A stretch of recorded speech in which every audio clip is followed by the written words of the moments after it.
이면입니다. 요엘서 제2장 23절로 32절의 말씀입니다. 제가 큰 소리로 받들어 읽겠습니다.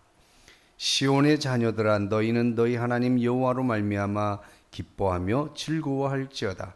그가 너희를 위하여 비를 내리시되 이른 비를 너희에게 적당하게 주시리니 이른 비와 늦은 비가 예전과 같을 것이라.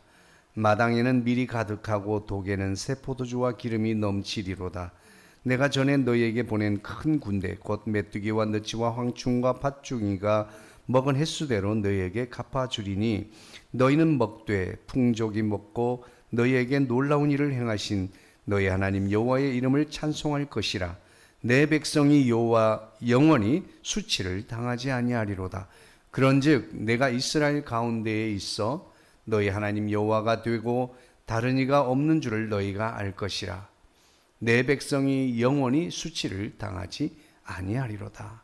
그 후에 내가 내 영을 만민에게 부어주리니 너희 자녀들이 장래일을 말할 것이며 너희 늙은이들은 꿈을 꾸며 너희 젊은이는 이상을 볼 것이며 그때에 내가 또 내 영을 남종과 여종에게 부어줄 것이며 내가 이적을 하늘과 땅에 베풀리니 곧 피와 불과 연기 기둥이라. 여호와의 크고 두려운 날이 이르기 전에 해가 어두워지고 달이 핏빛같이 변하려니와 누구든지 여호와의 이름을 부르는 자는 구원을 얻으리니 이는 나 여호와의 말대로 시온산과 예루살렘에서 피할 자가 있을 것이미요 남은 자 중에 여호와의 부름을 받을 자가 있을 것임이니라. 아멘. 아멘. 네, 우리 다 같이 인사하겠습니다. 사랑합니다. 더 행복하소서. 그 일은 잘 될 것입니다. 네, 예, 구약에 선포된 말씀들의 일관된 중심 키워드는 너희는 내게로 돌아오라 하는 것입니다. 내게로 돌아오라. 누구에게로 돌아오는 거예요? 하나님께로 돌아오라는 것이지요. 이것을 우리는 회개라고 합니다. 돌이키다, 돌아오다. 이것을 회개라고 하죠. 여호와의 날이 크고 심히 두렵도다. 여호와의 날, 심히 두려운 날. 11절 말씀 우리가 읽지 않았지만 11절 말씀에 보면 여호와의 날이 크고 심히 두렵도다. 너희는 이제라도 금식하며 울며 애통하고 마음을 다하여 내게로 돌아오라고 말씀하고 있습니다.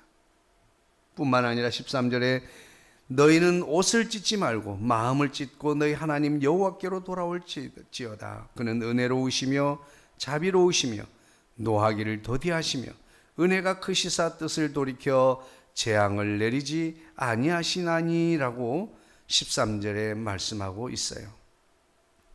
그렇습니다.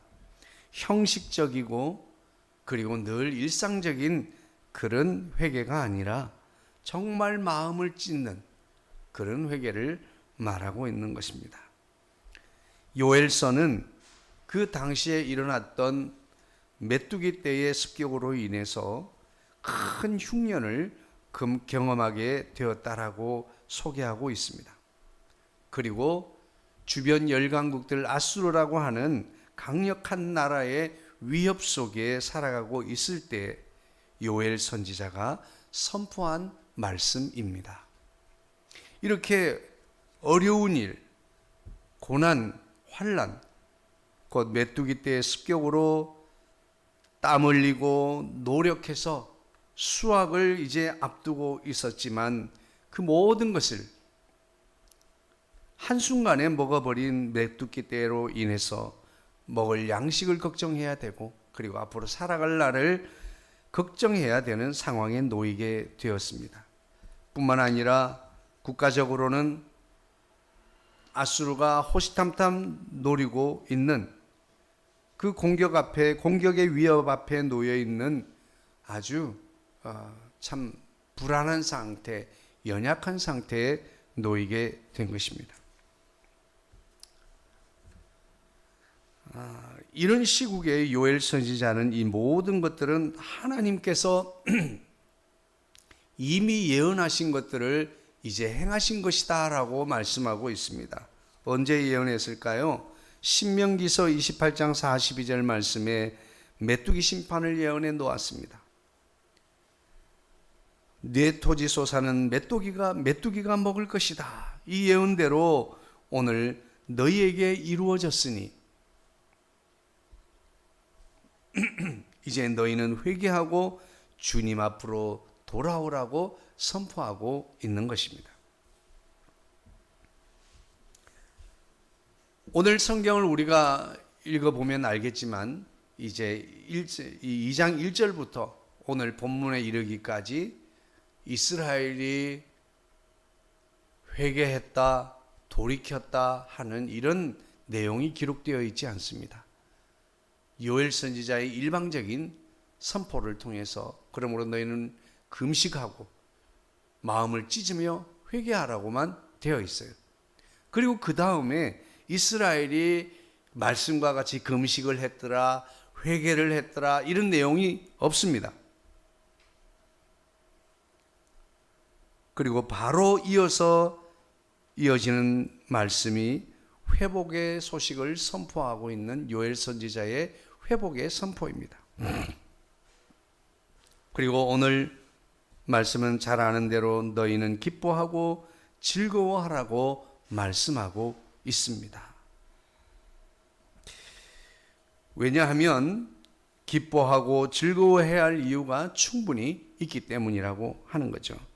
그 이유는 이스라엘에게 이른 비와 늦은 비를 예전과 같이 내려줄 것이기 때문이다라고 말씀하고 있는 것입니다.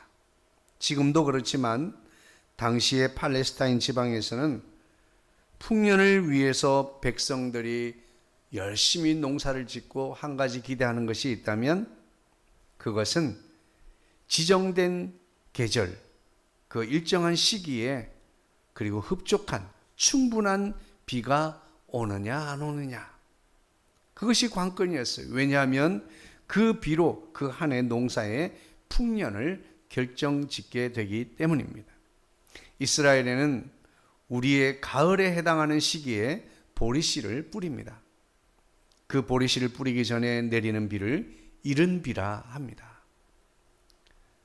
그리고 늦은 비는 우리가 말하는 봄의 시기에 이 보리를 수확하게 되는데 이 보리를 수확하기 직전에 내리는 비를 늦은 비라고 말합니다. 그야말로 이 비들은 축복의 비라고 할 수 있습니다. 이른 비는 땅을 비옥하게 해서 보리의 뿌리를 깊이 내리게 합니다. 그리고 늦은 비는 그 심겨진 소산물들이 풍성하게 자라나도록 하는 비가 되는 것입니다. 그래서 이전과 같이 이른 비와 늦은 비를 때에 맞춰 내려주실 것이고, 그리고 타작마당이 차고 넘치는 것은 고대 사회에서 누릴 수 있는 복 중의 복이라고 할 것입니다. 적절한 때에 내려주시는 이른 비와 늦은 비는 감사와 찬송과 기쁨의 동기가 되기에 충분한 것입니다. 그것뿐입니까? 오늘 요엘 선지자가 선포한 말씀에는 이전과 같이 늦은 비와 이른 비를 내려줄 뿐만 아니라 너희에게 훼손되었던 또 잃어버렸던 그것들을 다시 갚아주시겠다라고 말씀하고 있는 거예요. 25절 말씀이 내가 전에 너희에게 보낸 큰 군대 메뚜기와 느치 그리고 황충과 팥중이가 느치와 황충과 팥중이가 먹은 횟수대로 너희에게 갚아주리니라고 말씀하고 있습니다. 과연 갚아주시되 어떻게 갚아주실 것인가?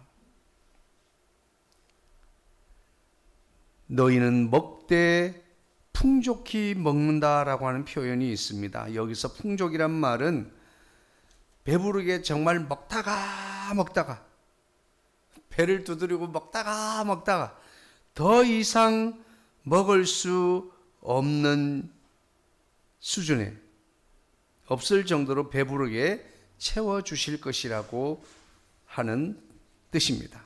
그러므로 너희에게 놀라운 일을 행하신 너의 하나님 여호와의 이름을 찬송할 것이라고 말씀하고 있습니다. 여기에서 놀라운 일은 무엇일까요? 이 놀라운 일은 있을 수 없는 그 일을 의미하는 것입니다. 지금 이스라엘 백성들은 하나님 보시기에 충분히 그들이 회개했다고 돌아왔다고 여겨질 만한 어떤 수준에 도달했기 때문에 하나님께서 회복해 주시겠다고 하는 것이 아닙니다. 이것은 하나님의 일방적인 은혜로 그들을 용서해 주시고 그들을 과거의 삶으로 회복시켜 주시겠다고 하는 것입니다. 그러므로 받을 자격이 없는 사람에게 은혜를 베푸신 그 하나님을 놀라운 일을 행하신 하나님이라 하는 것입니다. 할렐루야. 하나님은 우리에게 놀라운 일을 행하여 주시는 하나님이신 줄로 믿습니다. 그 일을 행하신 하나님 여호와의 이름을 찬송할 것이라. 그렇게 할 때 내 백성은 수치를 당하게 되지 않을 것이다 라고 하는 것입니다. 이 말씀은 현대를 살아가는 우리에게 뼈 때리는 말씀입니다. 너희가 세상에서 수치를 당하지 않을 것이라고 했는데 실상은 우리 크리스찬들은 세상에서 수치를 당할 때가 있습니다. 그런즉 내가 이스라엘 가운데에 있어 너희 하나님 여호와가 되고 다른 이가 없는 줄을 너희가 알거니와 내 백성이 영원히 수치를 당하지 아니할 것이다. 여러분 25절 말씀에 내가 전에 너희에게 보낸 큰 군대 메뚜기 그리고 그 일당들 느치, 황충, 팥죽이 여러분 메뚜기는 미물입니다. 이성이라고는 없는 그런 보잘것없는 미물조차도 하나님께서 부리셔서 인격을 자랑하고 과학을 자랑하고 지식을 자랑하는 우리의 땀과 노력으로 이루어 놓은 그 모든 소산물들을 언제든지 일순간에 먹어치워 버릴 수 있다고 하는 것입니다. 그 일을 행하시는 분이 바로 저와 여러분의 하나님이십니다. 그것을 먹어버리게도 하시고 다시 회복하게도 하시는 그 하나님을 너희는 알게 될 것이다 라고 말씀하고 있는 것이에요. 내가 이스라엘 가운데에 있어서 너희 하나님 여호와가 되고 다른 이가 없는 줄을 너희가 알게 될 것이다. 하나님 외에 이런 일을 행하실 수 있는 분이 없다는 것을 알게 된다는 것이요. 여기서 알다라고 하는 알게 된다는 것은 우리가 다 아는 대로 일반적인 그 지식을 아는 것이 아닙니다. 야다어라고 하는 단어를 사용하고 있는데 이 알면 그냥 우리가 아는 지식 정도가 아니라 관계를 통한 관계성 속에서 내게 체험되어진 경험되어진 지식을 야다어라고 합니다. 이스라엘 백성은 이 모든 고난을 처절하게 경험하고 나서야 그제서야 비로소 능하신 하나님을 알게 되었다라고 하는 사실입니다. 여러분 눈치 없는 게 그런 뜻이 있죠. 우리는 모든 것을 다 당하고 나서 깨닫는 것보다는 하나님의 말씀을 미리 듣고 깨달아 아는 하나님을 깨달아 아는 저와 여러분 되어지기를 주의 이름으로 축복합니다. 그럴 때에 비로소 내 백성이 영원히 수치를 당하지 않게 될 것이라고 하는 거예요. 하나님의 백성이 하나님 백성답게 살지 못하는 것만큼 수치스러운 일은 없기 때문입니다.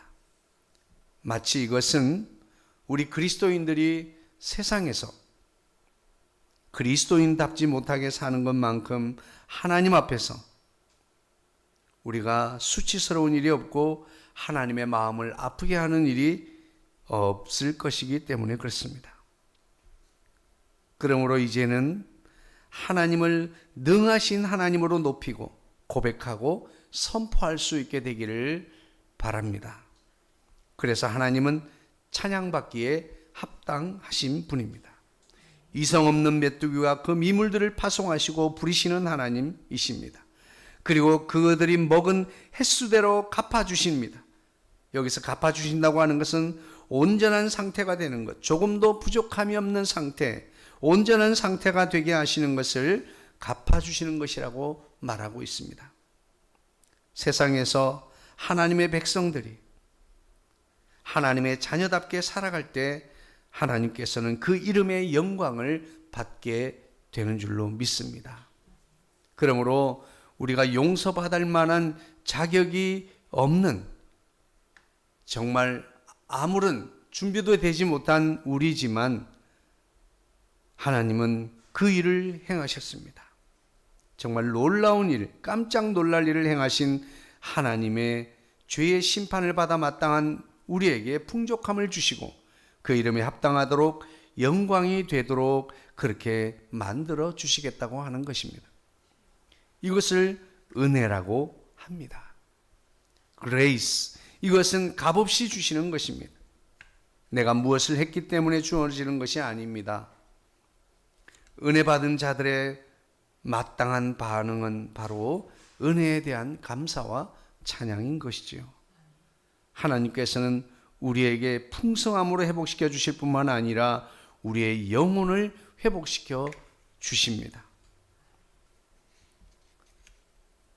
28절 말씀에 그 후에 회개하고 돌이키는 그들에게 내 영을 만민에게 부어줄 것이다 라고 말씀하고 있습니다. 오늘 우리가 육적인 삶에서 새롭게 예수 그리스도를 영접하고 우리가 새로운 영적 존재로 태어나게 될 때에 하나님께서는 모두에게 하나님의 영을 부어주실 것이라고 말씀하고 있는 것입니다. 이것은 예수 그리스도의 십자가 사건 이후에 오순절 다락방에서 성령 강림 역사로 이미 우리에게 나타나게 되었습니다. 이 성령이 임하시면 너희 자녀들은 장래일을 말할 것이고 너희 늙은이는 꿈을 꾸고 너희 젊은이는 이상을 볼 것이다 라고 말하고 있습니다. 자, 장래일을 말하는 것은 선지자 역할을 말합니다. 여러분, 하나님의 말씀을 가지고 있는 자는 선지자인 줄로 믿습니다. 오늘 저와 여러분이 성령을 받은 사람들은 선지자 노릇, 선지자 역할을 하게 될 것이라고 하는 것입니다. 뿐만 아니라 늙은이는 꿈을 꿀 것이라고 말씀하고 있습니다. 이것은 하나님께서 꿈을 통해서 언제나 계시해 주셨습니다. 꿈을 통해서 보게 되는 계시, 이 계시를 깨달아 알게 될 것이다. 꿈을 꿀 것이다. 그리고 너희 젊은이는 이상을 볼 것이다. 이상과 꿈과의 차이는, 꿈은 자는 가운데서 환상을 보는 것이고 계시를 보는 것이고, 이상은 내가 깨어있기는 깨어있는데 무엇인가를 보게 되는 것, 이것을 이상이라고 합니다. 두 개, 꿈도 이상도 하나님의 계시를 보는 건 똑같지만 어쨌든 선지자도 장래일을 아는 것도 하나님의 계시를 아는 것이요, 꿈을 꾸는 것도 하나님의 계시를 알게 되는 것이고, 이상을 보는 것도 하나님의 계시를 알게 될 것이라고 하는 사실입니다. 할렐루야. 오늘 저와 여러분은 이렇게 성령의 역사로 초월적으로 하나님의 계시를 알게 될 수도 있지만, 우리에게 말씀이라고 하는 것을 통해서 하나님의 계시의 말씀을 알게 되는 줄로 믿습니다. 그런데 놀라운 사실은 그때에 내가 남종과 여종에게 부어줄 것이다 라고 말씀했습니다. 뿐만 아니라 자녀에게도, 늙은이에게도, 젊은이에게도, 그리고 남종에게도 여종에게도, 어떤 사람에게도 구별이 없는 보편적으로, 그리고 하나님이 택하신 모든 종들에게 내려주시겠다라고 말씀하고 있습니다. 이 종들은 당시에 인간 취급을 받지 못하던 노예들이었습니다.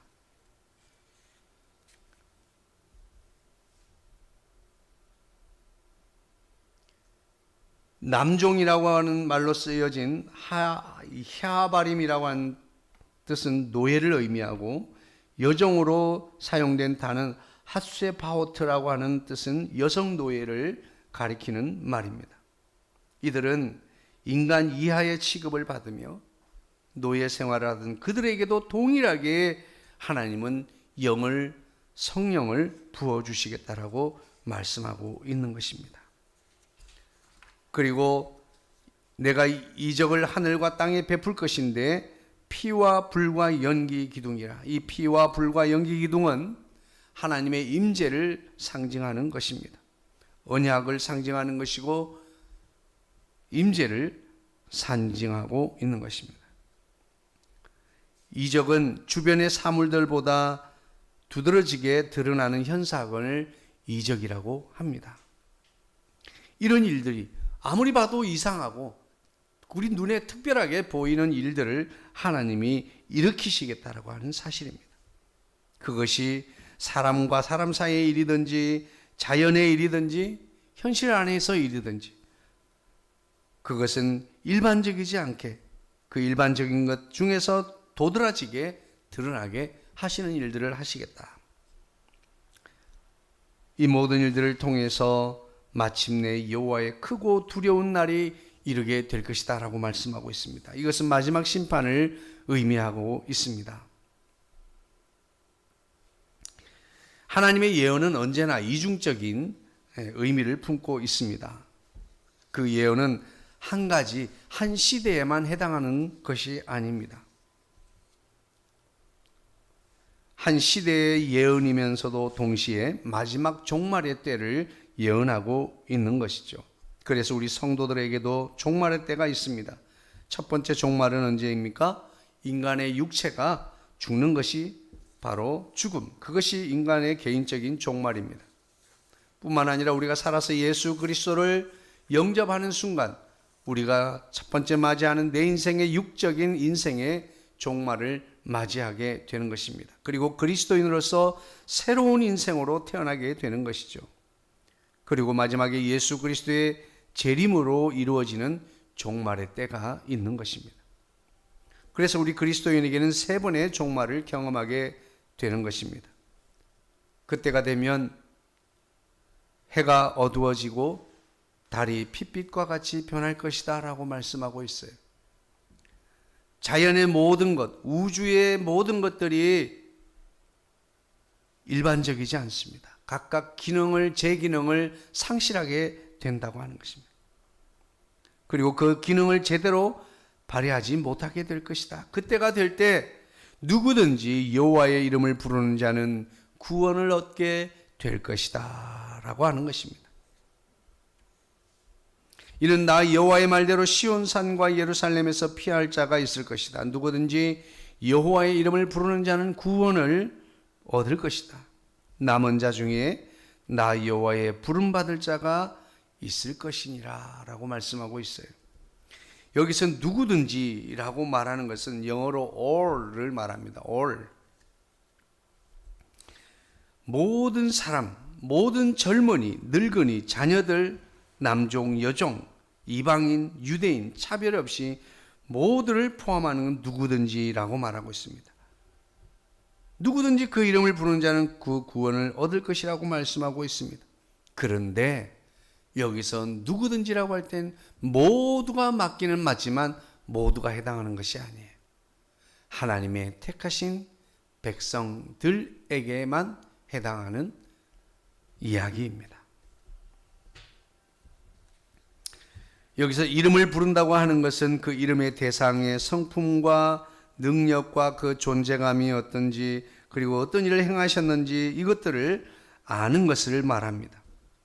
어떤 일을 행하셨는지 그 이름을 안다는 것은 그분의 인격과 속성을 안다는 것이고 그 이름을 부른다는 것은 그분의 인격과 성품을 본받으며 살아가는 것을 말합니다. 여호와를 알고 여호와를 이름을 부르기 위해서 우리는 어떻게 그 하나님을 알고 하나님의 이름을 부를 수가 있을까요? 그것은 바로 예수 그리스도를 통해서 하나님을 알게 되고 그 이름을 부를 수 있게 될 줄로 믿습니다. 여호와의 이름을 부르는 자는 구원을 얻으리라고 하는 말씀이 신약 성경에는 주의 이름을 부르는 자는 구원을 얻으리라고 말씀하고 있습니다.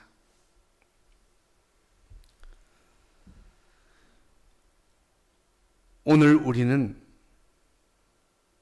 여호와를 알고 여호와의 이름을 부르는 그 일을 위해서 우리는 예수 그리스도의 십자가를 통해서 하나님의 이름을 부를 수 있게 되는 줄로 믿습니다. 예수 그리스도를 통해서 우리에게 주어지는 이 은혜는 바로 대전제가 있습니다. 회개라고 하는 대전제가 있어요.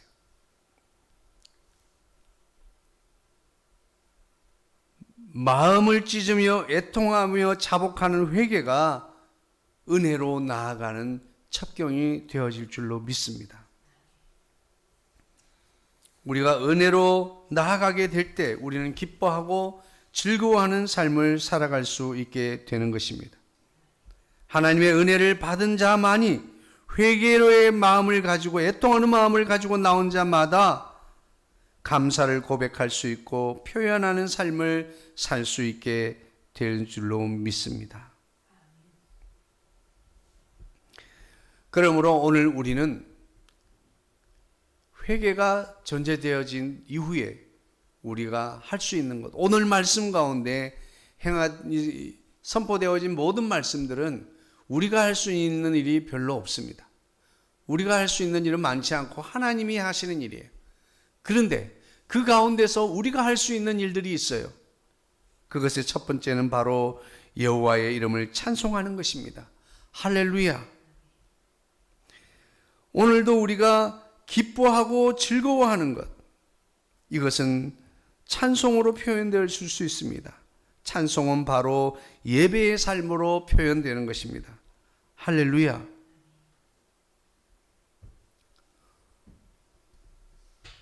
우리는 기뻐하고 즐거워하고 우리가 할 수 있는 것은 세 가지가 있어요. 찬송입니다. 두 번째는 기뻐하고 즐거워하는 것입니다. 세 번째는 주의 이름을 부르는 것입니다. 할렐루야. 오늘 주의 이름을 부르는 것은 오직 예수 그리스도를 통해서만이 가능하게 되는 것입니다. 오늘 우리는 요엘 선지자가 살아가던 시대에 이 메뚜기 사건이 실제다 혹은 아수르 군대를 표현한 것이다, 이런 다양한 신학적 견해들이 있습니다. 그러나 우리는 성경대로 우리가 이해를 한다면 당시에 이 메뚜기 습격 사건이 있었고 이로 인해서 엄청난 고난 속에 빠지게 되었습니다. 그럴 때 회개하고 돌이키라고 하는 주의 말씀이 선포되었습니다. 오늘 이 시대를 살아가는 우리에게도 여전합니다. 오늘 우리는 감사주간 추수 감사주의를 앞둔 가운데 있습니다. 오늘 우리가 살아갈 때에도 마찬가지입니다. 우리의 감사의 전제는 우리 앞에 회개가 있어야 될 줄로 믿습니다. 우리가 예배하는 자의 심령의 준비는 바로 애통하는 자의 심령입니다. 회개하는 자의 심령입니다. 그 심령으로 머리를 숙이고 주님 앞에 예배하는 그들의 찬송을 받으시고 그들의 예물을 받으시고 하나님은 기쁘게 복내려 주실 줄로 믿습니다. 오늘 저와 여러분이 오늘도 회개를 통한 기쁨과 감사가 충만하기를 주의 이름으로 축복합니다. 회개를 통한 찬송과 예배의 삶이 이어지기를 바랍니다. 찬송을 통한 예수 그리스도를 주의 이름을 부르는 주의 십자가를 의지하는 저와 여러분의 삶이 되어져서 우리가 온갖 고통을 다 당한 후에 깨달아 하는 것이 아니라 오늘도 주님이 회복해 주시고 부어주시는 은혜의 길로만